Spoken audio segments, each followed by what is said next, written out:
So you want to open a restaurant? You got a passion for cooking? Or you just want to see me suffer? This is Restaurant Real. Hi guys, I'm Chef Michael.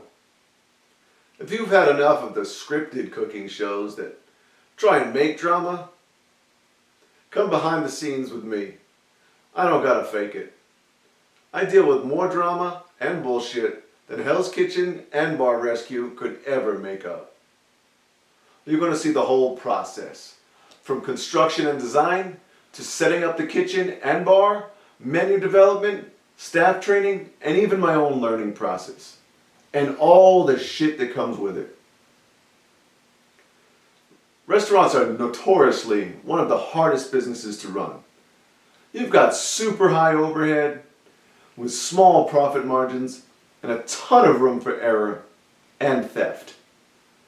You've got staff that ranges from high school dropouts to college educated, which isn't necessarily a good thing. And don't forget, you're also dealing directly with the public. But we'll get into that later. Then of course, there's the turnover, which is mainly because every Dick and Jane that's ever gotten a compliment at the company barbecue thinks they should open a freaking restaurant and runs off to culinary school. Hell, I can't tell you how many culinary students have walked through my doors thinking they were Gordon Ramsay, but didn't know shit. I have one guy who went to culinary school and then interned in Italy at another culinary school, and this dude couldn't cook pasta. No shit. I even broke it down for him to save his life. I mean, we're talking about boiling water. Anyway, the problem is, half these fools have never even worked in a real kitchen or on a hotline, but they walk around with an undeserved sense of accomplishment because they got a certificate from the chicken and cheese college. But what those people don't know is this business isn't just about education or even some fancy French terms. It's about heart and determination, day in and day out. Seriously, it's so much more than a good recipe. And unless you're Jeff Bezos, you'll also need to know a whole lot more than just how to cook. Honestly, I wear so many hats. I'm a plumber, an accountant, an interior designer, a janitor. I do the company marketing. And most of all, I'm a full-time babysitter. So before we get into this, let me tell you why I'm on this journey. So there's two main reasons. The first is to build the perfect restaurant. But not just perfect food, the perfect experience. Eating out has evolved so much. Guests are more informed than ever. So much so that the experience a restaurant creates has become just as important as the food that is served. I have already created a wonderful Italian restaurant with a family experience. But I've always been limited by my space, my genre, and my guests. This time, I want to create the ultimate night out. The kind of night out you talk about not days, but years later. I'm talking about the perfect decor, the perfect ambiance, the perfect service, the perfect drink and food, all together to make an experience worth going out for. So my second reason is a bit more selfish. Despite my years of continued success, utilizing local fresh ingredients and a seasonal from-scratch menu, I've always been overlooked by the culinary community. Never truly enjoying the celebrity status of other chefs, even on a local level. Why not? The food I make, the presentation quality, has always been of high caliber. I believe it's partly because of the Italian genre of my current location.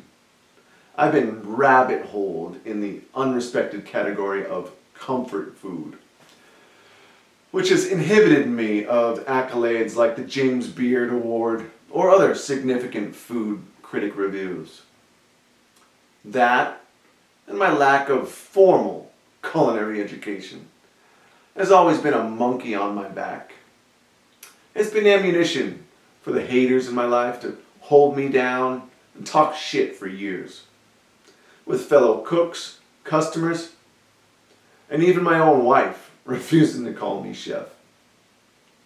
This is my driving force. I intend to silence those critics once and for all and show the world that even when the odds are stacked against you, if you conceive it and you believe it, any human can achieve it.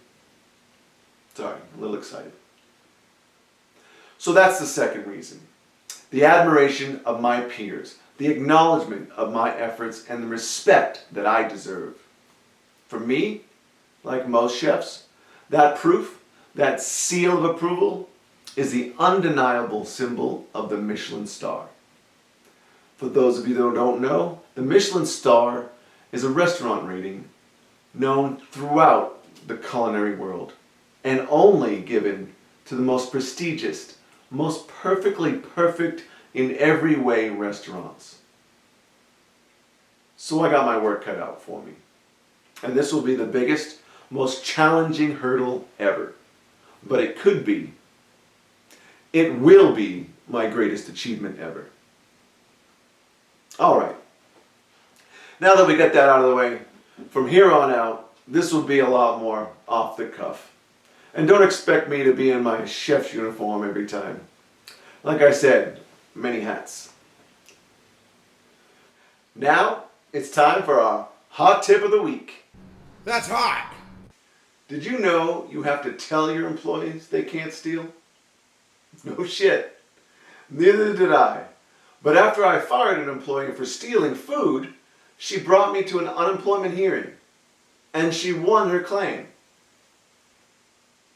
When the judge asked me why I fired her, I simply explained that she stole food from my restaurant.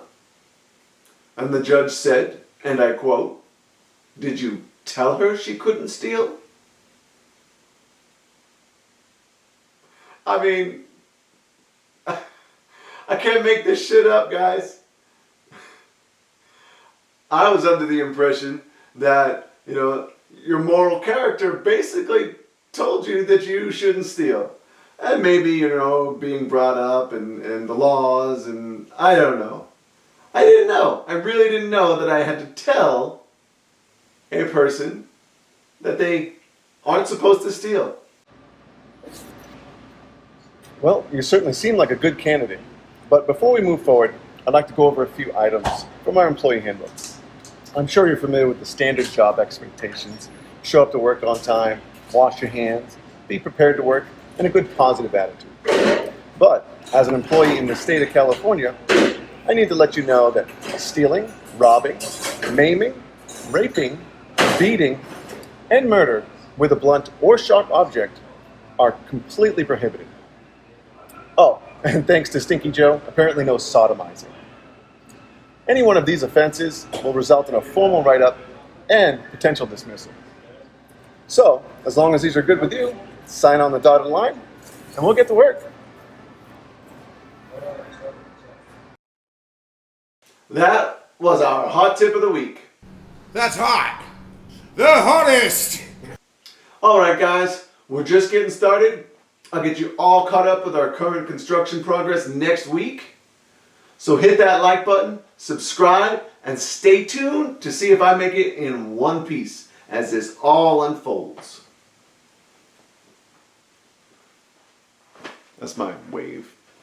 I learned that back in the 80s.